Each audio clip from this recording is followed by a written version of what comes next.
Bloomberg Audio Studios. Podcasts, radio, news. This is the Bloomberg Surveillance Podcast. I'm Tom Keene, along with Paul Sweeney. Join us each day for insight from the best in economics, finance, investment, and international relations. You can also watch the show live on YouTube. Visit the Bloomberg Podcast channel on YouTube to see the show weekday mornings from 7 to 10 a.m. Eastern from our global headquarters in New York City. Subscribe to the podcast on Apple, Spotify, or anywhere else you listen, and always on Bloomberg Radio, the Bloomberg Terminal, and the Bloomberg Business app. And what we see now with so much of inflation is it comes in decidedly in a disinflationary mode. You're going to see a huge move, I would predict, in the market. Yep. Equities lift here. I'm looking at the 10-year real yield. Claudia Sahm would want me to do it. It plunges out of the recent range and moves from 1.99 down to a stunning 1.90, a full 10 basis point move. Paul, go through the list of the inflation. You do it better than me. CPI, Tom, just right off the headline is there's negative. A negative symbol. There's a negative symbol. Let's call that out. 0.1%. Tom, the consensus was a positive 0.1%. So it's lower than the consensus. It's lower than last month. That gets your attention. Ex food and energy, 0.1% versus a consensus of 0.2%. So you put that all in for the annualized number, Tom. CPI ex food and energy year on year came in at 3.3%. The consensus was 3.4%, and that was what it was last month. So a slower inflationary environment is what we're seeing here, Tom. Average wages pretty much level as well, maybe a little bit of an improvement in weekly earnings. And I would finally state the claims reversed from the recent trend to this is Claudia's going to be really impressive. I know. Worser claims. How about that? It's a better claims statistic, but it's just one data point. On this market-moving CPI report, futures up 8, NASDAQ up 0.2%. The 10-year real yield craters from a 1.99 to 1.91%. We win with Claudia Sahm. Claudia, there's a negative sign on CPI month over month. What does that signal? It's good. I mean, what's so important about getting these kind of numbers at this point is it goes back, it tells us what we saw the second half of last year, what wasn't supposed to happen, the disinflation without the pain, that was real. And it also tells us a lot of that where we got stuck up at the beginning of this year, that was not the right signal, right? So we get one more month of data, but it actually helps us sort out the different conflicting stories that we've had before. That, we are on this disinflation path, and we have been, and this is very good news. It is one data point, and it's nice to see a negative ahead of that number. We shouldn't get too wound up about it, but this is the disinflation story. It's here, and it has been here. It's been under the hood and been hidden. So how do you think the Fed is going to interpret this data, Claudia? Are they going to look at it on a month basis or kind of maybe a 3-month, 6-month trailing basis? How do they look at some of this CPI data? We now have 3 months that are good months, right? And frankly, this is another very good month, as with last month. So again, they're not going to want to overreact to 1 month, but we're getting in their 3-month moving average range of these are good numbers. We need to keep them going. We had a whole string of disinflation the second half of last year. The composition, we're all talking about top line numbers, and what's going on under the hood is important. And good news is good news here, and it is a story. It enforces the disinflation story, which is what we need to get back to normal. The market moves. Futures explode up 16, Dow futures up 78, NASDAQ up 0.3%. Small caps almost up 2%. The VIX, a much more attractive number, 12.33. Bloomberg surveillance across the nation with a stunning inflation report, and we are strong with Claudia Sahm, of course, of Michigan for years, and affiliated with the University of Chicago Booth School. The former governor of the Federal Reserve System, Randall Kroszner, joins us now. The market economist, Randy Kroszner, Neil Dutta of Renaissance Macro, puts out a blistering single sentence. The doves have what they need. It is time to cut. What will the PhDs at the Eccles Building advise Chairman Powell? They will say that we have the foundation for a cut, but they're not going to be ready to go yet. So I think they're going to, as Jay has said over and over again, he needs more data to feel confident that inflation is coming down in a sustained and sustainable way. This is certainly consistent with that. And you could see from the testimony that he gave over the last couple of days, he was talking more about the risks to the downside. Yeah. That is, the risks that the Fed holds rates too long and the economy, and particularly the labor market, slows too much. This is not enough to get them to move at the end of this month. I don't really think that's going to happen, but I do think it sets the foundation for a move in September. Right. Tough question, Randy. I'm going to ask it with your brilliance, and particularly in financial economics. People will say the elites are benefited by our Fed policy because they are asset heavy, price up, yield down, assets do better. When you're around the table at the Eccles Building July 31 or into September, is there any discussion of the partition of America where so many Americans need that rate cut now? Well, certainly the Fed has been very much focused on the labor market. I mean, think back to a few years ago when Jay Powell and the rest of the Fed launched the average inflation targeting, where they said, well, we could run the economy too hot for a little while and that would be okay. So they are very sensitive to that. That is, I think, why Jay is starting to speak so much more about that.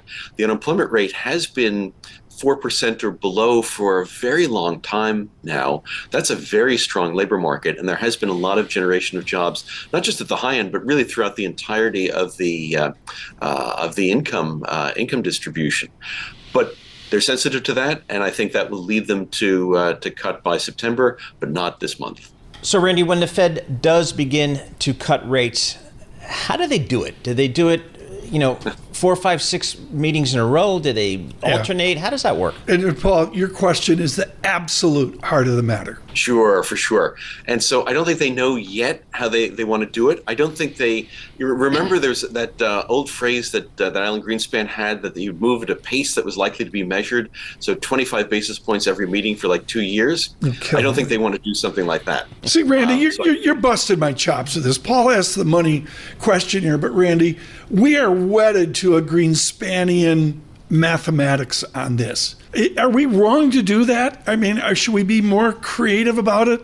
Back to McChesney Martin or Arthur Burns? Should we have a new formula forward beside a measured Greenspan? Yeah, I don't think they're going to do the measured pace. I think there's pretty clear consensus, even when I was there, which is now a while ago, that measured pace was not the best way to do things. And so I think that they will move, and you can see when they moved interest rates up, that was not at a measured pace. That was pretty rapid.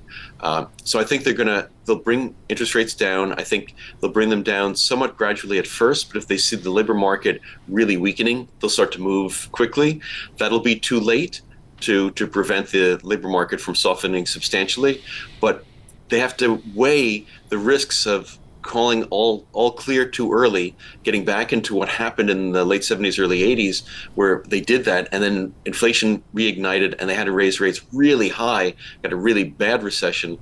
They'd rather wait a little bit, perhaps a little bit too long to buy some insurance against that upside inflation scenario, but then they can cut and just have a slowdown, maybe a mild recession, but something that would be much less worse than what they had in the early 80s. All right, Randy, so today's inflation data, certainly showing some slowing inflation. We heard from Fed Chairman Jay Powell over the last 2 days, speaking in front of Congress, focusing, I think, a lot of investors said, boy, he's really kind of focused on the labor market, the employment market, and citing some slowdowns there, just some softness there. How do you think about the labor market, and how do you think the Federal Reserve thinks about the labor market? So I think they see that, I think, is really the key on both the demand side as well as on the supply side. So on the supply side, they look a lot at wage growth, and wage growth has been coming down a bit. It's still now 3.9% rather than 4.1%, substantially above their inflation target. And given how important wages are in the cost structure of both certainly services firms, but even manufacturing firms, unless productivity really spikes up, that's going to have to come down a little bit more. On the demand side, obviously, when there's good real wage growth, as there has been, that is that wages have been growing and nominal wages have been growing faster than inflation. That's a big that's a big plus for households continuing demand, and they want to keep that balance just right. Professor Kroszner, stay with us. Don't go away. At the Booth School, Chicago, with his great work at opening Booth School in London here a number of years ago, Randall Kross, the former governor of the Fed. Randy, we're learning so much, and what I learned was from David Rosenberg at Merrill Lynch a million years ago, that the financial media focuses on one statistic, or maybe we get sophisticated and we look at three statistics. Pros like you, and Kate Moore for that matter, look at 47 or 55 inflation statistics. Which is the one you're looking at right now? What is the subset of data that matters to Randall Kroszner? It's not really the CPI. It's the Personal Consumption Expenditure Index, the PCE that comes out with the GDP report. That's what the Fed has said that they really focus on. I think that's reasonable because if you look at the weightings in the CPI, a very large fraction of it is around rents. And so, some of the oddities that we get with rents, whether it's, last month there's a big spike up in New York City rents. There's a big lag in the way that rents are come into. Well, it's owner-occupied housing, but it's really rental numbers that come in that sort of lag things. Because as you know, people usually sign one-year contracts for rents, and so we're finding out a lot about what happened last year rather than what's happening currently. Less of a weight on that in the PCE index, and so the Fed really focuses more on that, and I think that's reasonable to do. Okay, Randy, this is really important. And I mean, Brown University economics, Paul, it's a little different than Harvard undergraduate economics. The gentleman at Harvard, Jason Furman, I think you know who he is, Randall Kross. Oh, yes. Jason Furman of Ec10 fame launches a tweet out moments ago, amazing inflation data for June. What's exclamation points? They do that at Harvard. Yep. Brown University, Poole said no exclamation points ever. Come on, Randy, the Fed's got to adjust to this report. Explain how they adjust as they stagger to July 31st. So certainly they will take this on board. And I think, as you can see from the minutes, that I think are reflected in some of Jay's recent testimony, there's a lot more concern about the potential downsides and the risks of keeping interest rates high for too long. Right. They will take that on board, and I think what they will do is, I don't think they're going to move, but I think what they're going to do is lay the foundation for move in September. Because in some sense, Jay laid the foundation for changing the wording and changing the press conference feeling in July, and because the Fed in its communication moves at a pace that is likely to be gradual, and so they lay the foundation for changing the wording in July to be able to lay the foundation for actually making a change in September. So I think that's what you're most likely to hear.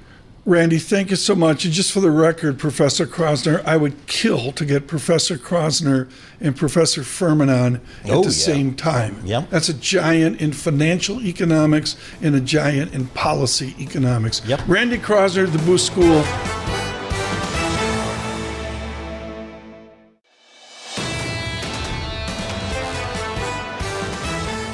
Kate Moore, she's head of Thematic Strategy and Global Allocation at a little firm called BlackRock. So, Kate, I'd love to get your thoughts here on this inflation print we saw this morning. What does it mean for you? Look, I think this is the latest in a string of good news for the equity market. One of the things I was really considering as we finished off the second quarter was that, most people were skeptical about the sustainability of the equity market going into the second half of the year. They're a little anxious that we can't repeat returns. I think this message that we're getting now, that the Fed is going to be in a place where they can they can start to ease policy and continue to guide us, that is the path into the beginning of 2025, is going to be quite supportive for equity markets. But it's not the whole story, right? I mean, lower rates are certainly a support, but that's not what's really driving the equity markets in 2024. It's really been in earnings and a fundamental story. So now us equity investors, we have to turn our attention to earnings, which are kicking off any moment. So what do you expect to see here? We had some of the numbers today. Delta, a little bit weaker than expected on some costs. Pepsi, a little bit weaker on some top line there. What are your expectations here for earnings this cycle? Yeah, so, okay, let's get out of this to begin with. The baseline consensus is looking for a 7.5% to 8% EPS growth for the second quarter. That's obviously a little bit of an acceleration from the first quarter. So this is what I'm talking about between the price moves and where consensus is from bottom-up basis. We're kind of at a hot place. But I will say, as much as people are anxious about a pullback and, get worried that multiples have expanded, there are a couple of reasons I think this earnings season could meet these high expectations. So first, I'm going to make this point around pre-announcements, because I watch this really closely. When you're going into earnings season, people may put out all the bad news that they need to early. And there have been very few negative pre-announcements this quarter, especially relative to what we got in the first quarter of 24, which was still a good earnings quarter. So no one is coming out trying to front run the market here and get the bad news out before earnings, which I think is actually a very positive signal. Kate, and then the second thing. Oh, please, go ahead. No, continue. Kate Moore, you deserve a second thing. Give us a second thing. The second thing I was going to say is earnings revision ratios. This is like the ratio of upgrades to downgrades from the bottom-up analysts. And over the last 1 month, the earnings revision ratios for the U.S., and particularly for the biggest parts that matter, like tech, have been very positive. In tech, we've had more than 2 upgrades for every 1 downgrade. And, that's not a sign going into earnings season that people are seeing any signs of weakness. Ira Jersey is going to be with us in a bit. We're still with Kate Moore of BlackRock and Mr. Jersey and his team. I mean, Kate, it's not like you where you're alone and you're understaffed. Jersey's got like 7 people right now writing and working on the moment. And Ira's, of course, talking about key ranges here in the fixed income market. I want you to bring that over to the equity market. Ira Jersey says 4.18% on a 10-year yield is a big deal. Right now, the 10-year yield is 4.20%. How do equities react if yields go price up, yield down outside the recent range? Price up, yield down, I think would be really supportive for big parts of the market. You may actually see a little bit of action in the small and mid caps, which have been, as we know, huge laggards. Up 1.8% right now. Yeah. And here's what I'll say. Fundamentally, that segment of the market is not as strong as what we see in the large cap indices and the mega cap companies. That said, this is the news that we need for smaller segments of the business community, that rates are on the path down, because we know that has been a headwind for operations. I got one more question, Kate Moore, and then we got to go over to Ira Jersey to tell us what to do. You don't remember the analogs that we remember, the Nifty 60, Nifty 50 rather, in the 60s and all that, even 99, 2000. Does Kate Moore have an equity market analog you're working off of, or is this a whole new world after all? Yeah, Tom, I do remember 99, 2000. Don't worry, I'm not that young. But what I will say is I don't see a perfect analog right here. And I know everyone wants to pick a period in history and say it looks just like this. And it's a comfort. People like that comfort. But we are in the midst of, I think, a massive technological change here with the advent of AI, and as companies try and figure out how to adopt AI and figure out the use cases and what the best way to work with this technology is. And I think that's going to lead to this incredible, bifurcation in the market. Companies that have access to the technology, have access to amazing data sets and are using it appropriately, and those that don't. You're starting to see that separation in earnings already. And I just don't know that we, or at least in the lifetime I've been in, almost 5 decades, that we've seen this significant of a technological change. Kate Moore, thank you so much. BlackRock, she's got to talk to her esteemed colleagues at BlackRock right now. Greatly, greatly appreciate that.